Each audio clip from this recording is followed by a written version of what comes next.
மன்மதனின் முகவரி Plato shirts 6 முதல் 60 வரை.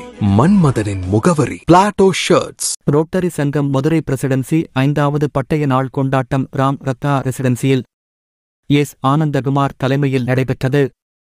நாட்டியதாரகை கலைமணி டாக்டர் சீதா பாலா குழுவினரின் பரதநாட்டியத்துடன் விழா தொடங்கியது. நாட்டியக் கலைஞர்களை திருமதி வைஜெயந்தி சண்முகசுந்தரம் பாராட்டி பரிசு வழங்கினார். முன்னாள் தலைவர்கள் ரத்தினவேல் செழியன், கார்த்திக் மோகன்தாஸ் மற்றும் மதுரை பாண்டி ஆகியோருக்கு ஆனந்தகுமார் மகுடம் சூட்டி பாராட்டினார். சௌராஷ்டிரா கல்லூரி பிகாம் முதலாம் ஆண்டு படிக்கும் பிரசாத் என்ற மாணவருக்கு பர்சனல் கம்ப்யூட்டர் மற்றும் நலத்திட்ட உதவிகள் ஆனந்தகுமார் தலைமையில் வழங்கப்பட்டது. சிறப்பு விருந்தினர் முன்னாள் ரோட்டரி மாவட்ட ஆளுநர் டாக்டர் புருஷோத்தமன். இந்த சங்கத்தின் செயல்பாடு மற்றும் வளர்ச்சி குறித்து பாராட்டி பேசினார். பட்டிமன்ற நடுவர் கவிஞர் மூரா மகிழ்வுரை ஆற்றி குடும்ப உறுப்பினர்களை மகிழ்ச்சி கடலில் ஆழ்த்தினார்.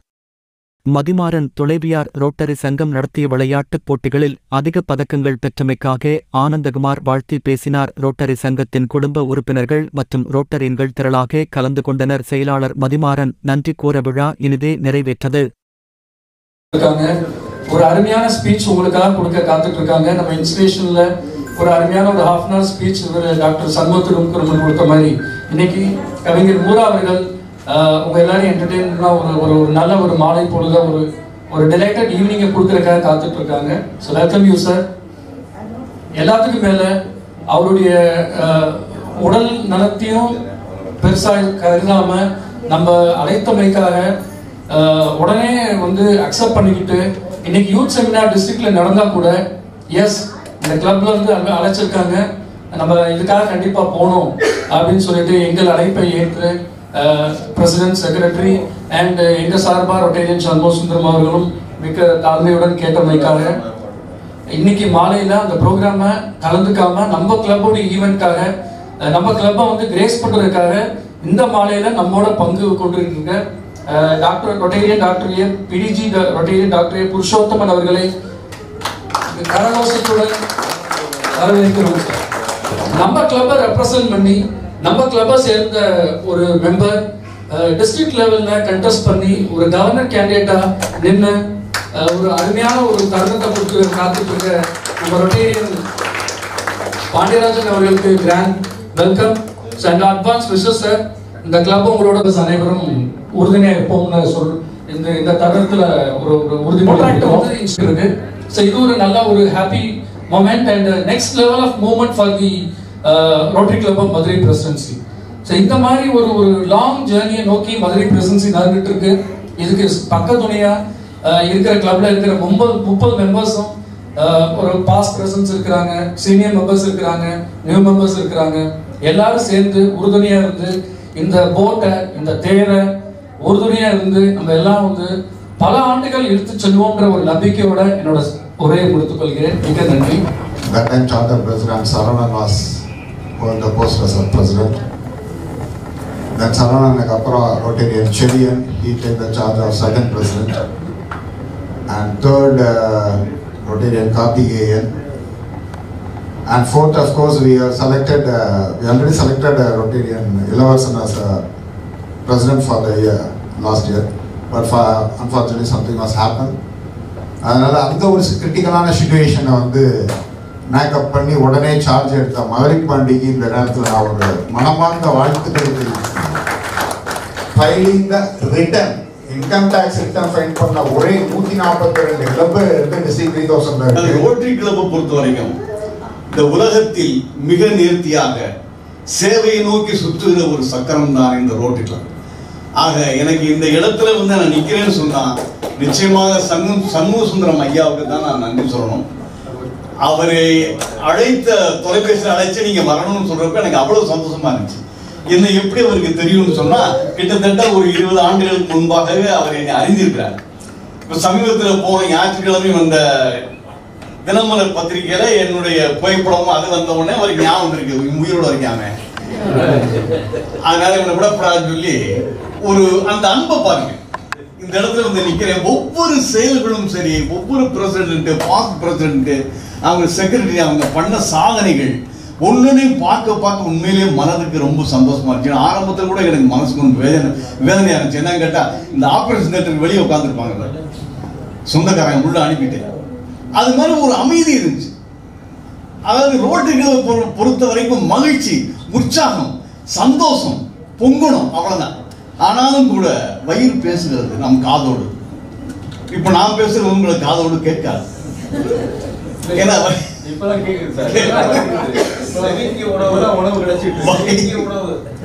வயிறு பொறுத்த வரைக்கும் இந்த செவிக்கு உணவு இல்லாத போது இந்த வயிற்றுக்கும் இயப்படுங்கிற மாதிரி இந்த நேரத்தில் நிக்கிறது எவ்வளவு கஷ்டம்ங்கிறது எனக்கு தான் தெரியும்.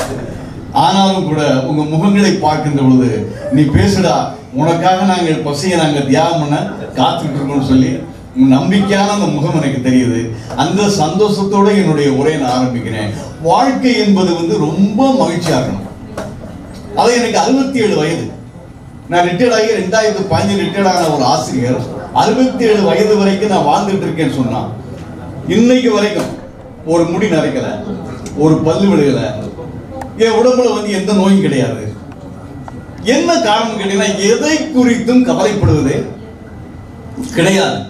அன்றன்றைக்கு வேண்டிய உணவை அன்றன்றைக்கு தாரும், அவ்வளவு. அந்த அந்த லைஃப் தான் உங்களுக்கு வாழ்க்கையில ஜெயிக்கிறதுக்கான ஒரு அற்புதமான வாழ்க்கையா இருக்கும். அதாவது ஒரு சின்ன கதை ஒன்று அவர் ஆசைப்பட்டாருங்கிறதுக்காக சொல்றேன். நான் கடவுள் இந்த உலகத்தை படைக்க, வானத்தை படைச்சாரு, ஒளியை படைத்தார், கடலை படைத்தார், எல்லாவற்றையும் படைத்து விட்டு மனிதனை படைத்து விலங்கினங்களை படைத்து எல்லாத்தையும் உருவாக்குறார். உருவாக்கி ஒவ்வொன்றுக்கும் ஆயுள் கொடுக்கிறார். அப்ப முதல்ல மனுஷனை கூப்பிட்டு வா, அவன் ரொம்ப மரியாதை, சாமி உனக்கு 30 வருஷம், உனக்கு ஆயுள் எவ்வளவு, 30 வருஷம் நீ போலான்னு. ஓகே சாமி போயிட்டு. அடுத்து நாய் வந்துச்சு. நாயை கூப்பிட்டு தடை கொடுத்தாரு. உனக்கு 30 இயர்ஸ், உனக்கு 30 வருஷம் ஆயுள் போட்டாரு. அடுத்து கழுதை வந்துச்சு. அந்த கழுதையை கூப்பிட்டு என்ன செஞ்சாரு, தடை கொடுத்து உனக்கும் 30 வருஷம் ஆயுள் அப்படின்னு அனுப்பிட்டாரு. அடுத்து கடைசியா குரங்கு வந்துச்சு. குரங்கு குரங்கு என்ன செஞ்சாரு, உனக்கும் ஆயுள் 30 ஆண்டுகள் அனுப்பிட்டாரு. எல்லாமே அமைதியா போயிடுச்சு. ஆனால் நம்ம இருக்கான் பாத்தீங்களா, வீட்டுல உட்காந்து யோசிக்க ஆரம்பிச்சான். அப்ப நானும் கழுதை உண்ணா, நானும் குரங்கு உண்ணா. அப்ப நாயை விட கேவலமான நானு. நாய்க்கு 30, எனக்கு 30. அப்ப எனக்கு நாயோட சேர்க்கிறாரா, குரங்கோட நான் இணையானவனா, என்னை எப்படி கடவுள் இப்படி அசிங்கப்படுத்தினாங்க. நைட்டு பூரா தூங்கு. அடுத்த நாள் காலையில போயிட்டான். காலையில போய் கடவுள்கிட்ட போய் நின்று கையை கட்டி ரொம்ப மரியாதை நின்னான். என்னப்பான்னு கேட்டாரு. இல்ல ஒரு சின்ன வருத்தம். என்ன வருத்தம்? எனக்கு 30 கொடுத்தீங்க, நாய்க்கு 30 கொடுத்தீங்க, கழுதைக்கு 30 கொடுத்துருக்கீங்க, குரங்கு 30 கொடுத்துருக்கீங்க. இது எப்படி சாமி? இது ஏற்றுக்கவே முடியாது. அப்ப மனுஷங்கிறதுக்கு எனக்கு என்ன சந்தோஷம் இருக்கு, என்ன மரியாதை இருக்கு?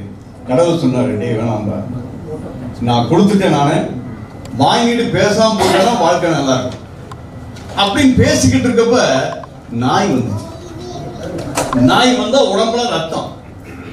நாய் சொல்லுது, சாமி கல்லை கொண்டு எறினாங்க. இதை கூப்பிடுறதுக்கு தோத்தமும் ஒரு டெக்னிக்கல் கேமரா வச்சிருக்காங்க. எங்க வந்தா விரட்டுறாங்க, அடிக்கிறாங்க. 30 வருஷமா என்னால இந்த மண்ணில் ஜீவிக்க முடியாது, எனக்கு என்ன போதும், 20 வருஷம் போதும். நம்மளால சிரிச்சா மண்ணில் முடிஞ்சுக்கிட்டு சிரிக்க. அடுத்து கொஞ்சம் கழிச்சு பார்த்து கழுதை வந்துச்சு. கழுதை காலை என்ன போச்சு, பெண்டாய்ப்பு கிடக்கும்.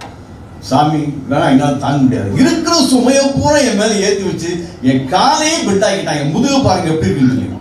அதனால என் வாழ்க்கையில எனக்கு இவ்வளவு ஆயுள் வேணாம், எனக்கு விட்டுருங்க, எனக்கு 20 வயசு போதும். நம்மளுக்கு புரிஞ்சு செஞ்சா கணக்கு பண்ண அப்படிங்கிறது.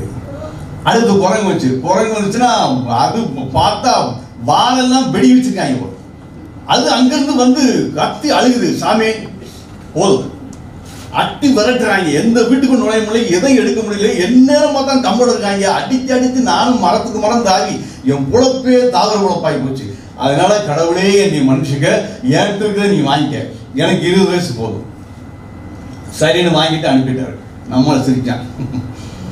என்னடா இந்த நாய்கிட்ட 10, கழுதுகிட்ட 10, குரங்கிட்ட வாங்க 10, இந்த 3 எனக்கு என்ன செய்யுங்க, கொடுத்துங்க. அப்ப கடவுளுக்கு சொன்னாரு, டே வேணாம்டா, நல்லா யோசிச்சுக்க, நான் எதை செய்தாலும் அதுல நியாயம் இருக்கும், வேண்டாம்னாரு. இவன் கேட்கல. எவ்வளவோ சொல்லி பார்த்தாரு, கேட்கல. குடுதே சாமி நான் தான் இருக்கல. அப்ப எனக்கு அகிலைக்கு என்ன வித்தியாசம் இருக்கு, நான் உயர்ந்தனே இல்லையா, எனக்கு அந்த மிச்சம் 30 கொடுங்கனாரு. அந்த மிச்சம் 30 வாங்கிட்டு போனாங்கன்னா மனிதனை நன்றாக யோசித்து பாருங்கள். ஒவ்வொரு மனுஷனும் 30 வயசு வரைக்கும் ரொம்ப சந்தோஷமா இருப்பான். அவனுக்கு வாழ்க்கையில எந்த கஷ்டமும் இருக்காது. அந்த 30க்கு மேல கல்யாணம் முடிச்ச உடனே 1 வருஷம் சந்தோஷமா இருப்பான். அதுக்கு அடுத்து 2ஆவது வருஷம் வீட்டுல அடிக்கடி கேட்கிற வார்த்தை என்ன, ஏன் நாய் மாதிரி குறைக்கிற, நல்லா தானே பேசிக்கிட்டு இருந்த, ஆபீஸ் போட்டு டீ கேளு, அதுக்காக இதுக்கு நாய் குலைக்கிற. இந்த நாய் மாதிரி குலைக்கிறேங்கிறது நாய்கிட்ட வாங்க வயசு. அதுக்கப்புறம் இந்த பிள்ளைகள்லாம் படிச்சவரை இந்த பிள்ளைகளுக்காக உழைச்சு சம்பாதிச்சு சுமையா சுமந்து அதுகளை காலேஜில் சேர்த்து அப்புறம் மெடிக்கல் காலேஜ் சேர்க்கணும், எங்க போய் சேர்க்கிறாங்க அந்த பிள்ளைகளுக்காக சுமந்து சுமந்து அதை நொந்து போய் சுடாம பொழப்பே கழுதுமா வச்சிருவான். இவங்களுக்காக சுமந்த நினைச்சதுக்கு வாழ்ந்திருக்கேன். இது யார்கிட்டமானது? கழுதுட்டமானது. கடைசியா அந்த 60 வயசுக்கு மேல எல்லா பேரும் கல்யாணம் முடிச்சுட்டு 2-3 ஆம்பளை பேர் பெற்றிருப்பாங்க. அவங்க எல்லாம் பரிதாபம். ஒரு பொம்பளை பிள்ளைனா தப்பிச்சுக்காங்க. இந்த 2 ஆம்பளை பேரை பெற்றாலும் நான் ஏன் அதை சொல்றேன்னு கேட்டீங்கன்னா, எனக்கு 2 ஆம்பளை பேர். ஒருத்தன் கடப்பாய ஓட நிற்கிறான், ஒருத்தன் மம்பட்டியோட நிற்கிறான். எப்ப காயா வர, எப்ப தின்ன காலையா, எப்ப என்ன அதை சொல்லல. அந்த அப்பதான் வரும். கரெக்டா ஒவ்வொரு வீட்லயும் 3 மாசம் அவங்க அப்பனை வச்சிருப்பாங்க. 3 மாசம் முடிஞ்சோன்னா மருமகன் ஏற்றி விட்டுரும். கரெக்டா வருவான். எப்பா அவன் சொல்லுவான், பாவம்பா அண்ணன், நானே உங்களை பார்த்து அந்த ஆசீர்வாதத்தை பூரா நான் வாங்கிக்கிறவா, அண்ணன் பாவம் இல்லையா, அவனுக்கு அந்த ஆசீர்வாதம் பண்ணமா, நீங்க அவன்கிட்ட போய் ஒரு 3 மாசம் இருக்கலாம் பாங்க. இல்லடா அவன் பாவம் 3-4 பிள்ளையோட இருக்கான், விடுங்கப்பா, எனக்கு பிள்ளையே இல்லைடா, அப்புறம் நான் எப்ப பிள்ளைய பார்க்க போங்க, நீங்க நைட்டு பூரா லொக்கு இருமிட்டு இருந்தா நான் வாழ முடியாதுப்பா, நீ அண்ணன் கூட போய் 3 மாசம் இருக்கு, ஒரு பேக்கை கட்டி கொடுத்துருவாங்க. அப்புறம் அண்ணன் வீட்டுக்கு போய் அங்க ஒரு 3 மாசம் கழிச்சு மறுபடியும் விரட்டு பத்து இங்க வந்து அந்த மனுஷன் அப்படியே நொந்து போய் சொல்லுவாரு, மரத்துக்கு மறந்தாகிற குரங்கு மாதிரி என் வயசுல கொஞ்சம் வாழ்க்கை ஆயிடுச்சு. இது யார்கிட்ட வயசு? குரங்கிட்ட ஆயிடுச்சு. இது விளையாட்டாக இருக்கலாம், இந்த கதை என்பது விளையாட்டாக இருக்கலாம். ஆனால் வாழ்க்கையில் ஒவ்வொரு கட்டமும் ஏதோ ஒரு சுமையை, ஏதோ ஒரு சோகத்தை, ஏதோ ஒரு துன்பத்தை மனுஷன் சுமந்துக்கிட்டு தான் என்ன செய்யறோம், வாழ்றோம். எப்பயுமே வாழ்க்கையில நல்லா பாருங்களேன், இந்த இளமை, இந்த சின்ன பிள்ளை பாத்தீங்கன்னா ஆரம்பத்திலிருந்து காமிச்சுன்னா எதை பத்தியுமே சட்டம் பண்ணல, அதனுடைய உலகம் வேற. அது வாடி ஓடி வரும், அப்புறம் பல்ட் அடிக்கும், அப்புறம் அடி ஓடிடும். அது யாரை பத்தியுமே என்ன செய்யல, கவலைப்படல. அது உலகங்கிறது ரொம்ப அழகானது, ரொம்ப சந்தோஷமானது. இப்ப என்னை கூட கடவுள் வந்து எதிரே தோன்றி, மூரா உனக்கு என்னடா வர வேண்டும் என்று கேட்டால் கடவுளின் காலில் விழுந்து அழுது கொண்டே சொல்வேன், மீண்டும் எனக்கு அந்த வயதை கொடு. அதனால நான் போட்டுருந்தேன், டேய் இன்னைக்கு நான் ஒரு கண்ணாசு ஒரு பாட்டு எழுதியிருக்காண்டா, அந்த பாட்டை ரெக்கார்டிங்ல படிச்சேன் பாரு, அந்த பாட்டு அவ்வளவு அற்புதமான பாட்டா. இல்லைண்ணே நான் போறேன், ஏய் போறது கேட்டுப்போ அப்படி சொல்லிட்டு பிபி அந்த பாட்டை பாடினாரு. மயக்கம்மா கலக்கம்மா மனதிலே குழப்பமா வாழ்க்கையில் நடுக்கமா. வாழ் நடத்தாரு, என் பொழப்பு தான்டா, என் பொழப்பு தான் நடுங்குது, உடம்புலாம் நடுங்குது, பசியில கை காலம் நடுங்குது, என் பொழப்பு தான் வாலி பாடினாரு. மயக்கமா கலக்கமா மனதிலே குழப்பமா வாழ்க்கையில் நடுக்கமா ஏழை மனதை மாளிகையாக்கி இரவும் பகலும் காவியம் பாடு இன்றைய பொழுதை இறைவனுக்களித்து நாளைய பொழுதில் நடத்திடு வாழ்வை நாளைய பொழுதில் நடத்திடு வாழ்வை எதையும் தாங்கும் இதயம் இருந்தால் இறுதி வரையில் அமைதி நிலவும் மயக்கமா கலக்கமா மனதிலே குழப்பமா வாழ்க்கையில் நடுக்கமா. எந்திரிச்சிட்டார். மறுபடியும் இந்த பயிர் இருக்க எல்லா பேர்லாம் எடுத்து போட்டு அந்த ஒரு பாடல் உனக்கும் கீழே உள்ளவர் கோடி, நினைத்து பார்த்து நிம்மதி நாடினாரு. உனக்கு கீழே 1000 பேர் கேட்டா உனக்கு என்னடா ராஜா போராடுற வாழ்க்கையில அடிச்சாரு. 4-5 தலைமுறைகளுக்கு பாடல் எழுதின ஒரே கவிஞன் கண்ணாசன் கூட கிடையாது, வாலி. அப்ப அவருடைய வாழ்க்கையை டேன் பண்ண அந்த ஒரு பாடல். இது மாதிரி நம்ம நினைக்கிற சின்ன சின்ன விஷயங்கள் சார் வைத்துக் கொள்ளுங்கள். மரணம் என்பது ஒவ்வொருத்தருக்கும் நிச்சயம் தான். ஆனால் எண்டு வரைக்கும் நம்மளால உற்சாகமாக இருக்க முடியும். உணவை பொறுத்த வரைக்கும் சரி, உடற்பயிற்சியை பொறுத்த வரைக்கும் சரி, நல்ல மூச்சு பயிற்சி, வாக்கிங் எல்லாமே பண்ணுங்க. ஏதோ மனசுக்குள்ள எல்லாருக்கும் மேலே எல்லா தலைக்கு மேலேயும் கவலைங்கிற காக்கா வட்டம் விட்டுட்டே இருக்கும். உங்களுக்கு நல்லா தெரியும், கவலை இல்லாத மனுஷனே கிடையாது. எல்லார் தலைமையிலே இந்த காலம் வட்டம் இருக்கும், கவலைங்கிற கஷ்டம், துயரம், துன்பம். ஆனால் ஒருபோதும் அந்த காக்கையை உங்கள் தலையில் கூடு கட்ட மட்டும் அனுமதித்து விடாதீர்கள். அது கூடு கட்டிச்சுன்னா நம்ம வாழ்க்கை அதோட தரிசு. சார் எப்படி ரிலீஸ் பண்ணிப்பாங்கன்னு எனக்கு தெரியாது. என்னோட 60 ஆண்டு கால பட்டிமன்ற வரலாறு 1 நாள் 2 நாள் இல்லை. சாரம்ப பாப்பியாவிலிருந்து குன்றக்குடியராக இன்னைக்குள்ள அடிகராக இருந்து சார் முதல்ல நான் ஆர்டிஃபிஷியல் லிங்க் கொடுக்கும்போது சாரம்ப பாப்பியா நேரில் 40 பேருக்கு ஆர்டிஃபிஷியல் லிங்க் கொடுத்தாரு. 2வது முறையாக என்னுடைய 60 ஆண்டு நிறைவு விழாவுக்காக ஒரு ஆர்டிஃபிஷியல் லிங்க் பண்ணேன். மூரா அவர்கள் எங்கள் வீட்டுக்கு முன்னால் ஒரு ஷாமியான பந்தல் போட்டு அங்கே கொடுத்தோம். முக்கியமான விஷயம் என்னென்னா, இன்னைக்கு பட்டிமன்றத்தில் பாட்டு பாடுறாங்கன்னா ஒரே காரணம் லியோனி. அந்த லியோனியும் வீட்டில் மாமன் மச்சான்னு சாப்பிட்டு இருந்தவங்க இவங்க புலவர் சங்கலிங்கம், முல்லை நடவரசு. இவ்வளவு பேருமே இன்னைக்கு பட்டிமன்றத்தில் பாட்டு பாடாத ஒரே ஆள் சாலமன் டீம் மட்டும்தான். ரேவதி கூட பாடுறாங்க. சார் இந்த பழைய பாடலா புதிய பாடலா எடுத்து என்னைக்கு அவங்க கேசட் வெளியிட்டாங்களோ ராம்ஜி வீடியோ மூலமா, அன்னையிலிருந்து இன்னைக்கு வரைக்கும். அதனால தான் சீட்டு கொடுத்தேன், பாட்டு படாமல் விட்டுறாதீங்கன்னு. ஒரு பாட்டு கச்சேரியே நடத்தலாம் அவரை வச்சு. முல்லை நடவரசுக்கு புலவர் சங்கரலிங்கம், என்னுடைய அன்பு சகோதரர் கவிஞர் மூரா, அத்தனை பேருக்கும் நான் என் வாழ்நாள் முழுவதும் கடமை பெற்றிருக்கிறேன்.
ஜல்லிக்கட்டு காலை Jellicate Dhotis and Shirts from the House of Plateau.